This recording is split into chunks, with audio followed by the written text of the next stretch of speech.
with Andy Burnham, it is a massive gamble. I don't think even Andy Burnham knows what his policy is going to be on all of these various things. I mean, this is all quite, we hear that he wanted to sort of pan it out over the summer, but Keir Starmer said, no, we want to do it quite right.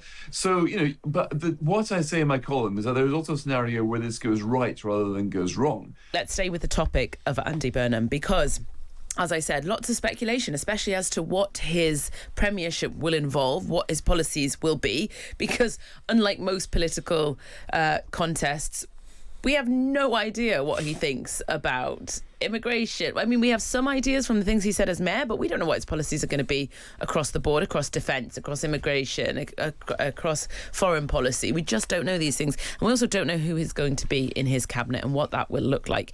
To talk us through it all, joining us now is Fraser Nelson, Times columnist. A very good morning to you, sir.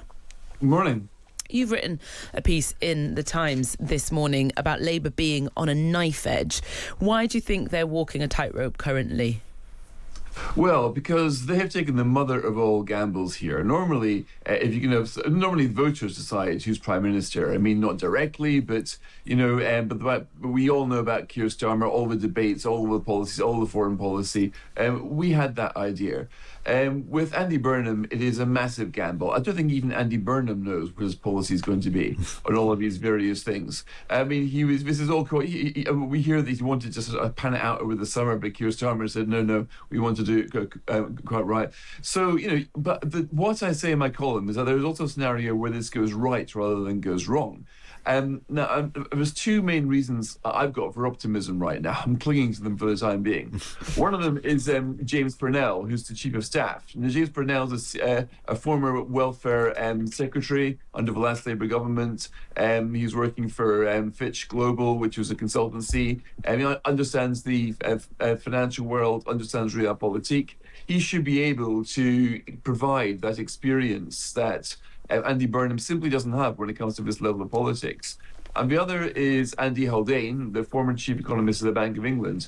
He understands welfare particularly well. He understands economics. He should be able to, again, advise against the kind of obvious traps that might ensnare a real sort of just down from Manchester prime minister, which Andy Burnham is. Do you think the success of Burnham's premiership, and especially his first 100 days, is going to come down to who he chooses? And how, I suppose, impactful are these first choices going to be in this long chess game of politics? To be honest, I think obviously the Chancellor matters a lot. Already you can see markets start to wobble over the idea that it might be Ed Miliband. But I think that what matters is that he does manage to get a plan relatively quickly and that he deploys it in his honeymoon period. He's going to get a bump in the polls, perhaps quite a significant one. That's his moment to try to get through an agenda that his backbenchers won't necessarily love. That is the moment to kind of spend his political capital, but at least give him a kind of vision. So that's when he should be doing, for example, the far-reaching welfare reform that Keir Starmer has been trying to do for quite some time. That's when he should be coming up with decent economic policies. That's when he should be doubling down on Shabana Mahmood's immigration, keeping that tight, perhaps even pursuing the path to net zero, which Mahmood could plausibly achieve. If he wants to get anything unpopular past his backbenchers, he just needs to have the plan quite early on. I think that, rather than his cabinet, is going to be the big factor. Because he won't get a chance to course correct. He'll have a very small margin of error. The public won't really know who he is. They'll give him the benefit of a doubt, but that benefit will evaporate pretty quickly if he starts to look like he doesn't really have a clue what he's doing. The big question here, Fraser, is of course that Chancellor job. Rachel Reeves obviously saying that she should be kept in post for obvious reasons. There's some talk of Shabana Mahmood taking that post.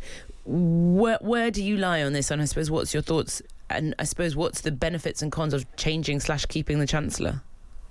I think Rachel Reeves obviously has to go. She has not been a particularly successful chancellor. I'm not quite sure anybody is crying that we should be keeping her. I think Rachel is. Well, I do. She was asked this last weekend. About, what would be her advice for her successor, and she pretty much gave the advice. And I think she kind of realizes that the game is up. What's more, all prime ministers choose their own chancellors. That's just the way the British government model is. They kind of stand or fall together. But I think the mistake is to take somebody like Shabana Mahmood or Pat McFadden, because they're both doing very good jobs as Home Secretary and DWP Secretary respectively. They'll both be mentioned for this job, but I think it would be a mistake to get people. I mean, the disruption factor comes when you've got cabinet members who've actually got ahead of the brief, actually managing to make a real difference, as Shabana Mahmood and Pat McFadden both are, and then you take them away and ask them to run the economy. And the Chancellor will not have that many options right now. As long as the Chancellor doesn't do much harm, then that's the most important thing. The Chancellor has not got much room for manoeuvre. Okay, well, we'll wait to see how it all plays out. Of course, we can only speculate what might happen and what that cabinet might look like, and I appreciate your insights. Fraser Nelson, thank you for your time. Read more from Fraser in The Times today. He leads the comment section at thetimes.com, or of course you can pick up a paper and have a little peruse. Renewal or collapse, Labour is on a knife edge. Burnham could prove just an ineffectual placebo, but the team he is building points to another more dynamic scenario. There's an interesting use of the word dynamic, actually, because so much of our perceptions of political leaders is made up of how we interact with them. So yes, there's a policy agenda. Yes, there's a delivery, I suppose, report card that we can keep track of. But so much of it is about their dynamism and their charisma and how they are able to engage with us. And for months, the criticism of Starmer has been, there is no story. There is no vision here. He's not bringing us with him as the public and as the electorate. And so Burnham's got a task in his hands to do that and to scale up how he did that in Greater Manchester. I think it's fair to say he did that with a reasonable level of success there. How he scales that up to bring an entire country with him. I think I keep thinking of what Kemi Badenoch said in PMQs about Auntie Burnham, about picking a black t-shirt and a pair of eyelashes and a black t-shirt. Is that what she said? And now I wonder if the nickname... It's navy blue, actually. Oh, that's what my he apologies. said. No, that's what he said. That was his video response. Eyelashes Andy. And now I just keep thinking of him in relation to having great eyelashes. Yeah. Oh gosh, it's hilarious what catches on, isn't it? But that's the thing is he can respond to that.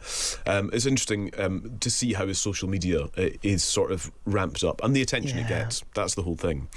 Lots still to discuss. Lots of your messages on devolution as well. Somebody here saying devolution for Scotland hasn't worked.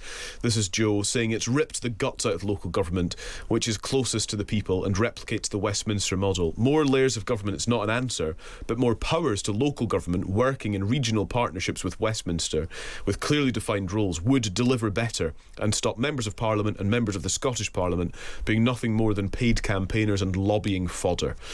Joe says MSPs do not have enough to do. Make them scrutinise the quangos at least. Yeah. I like the word fodder as well. Good word usage there.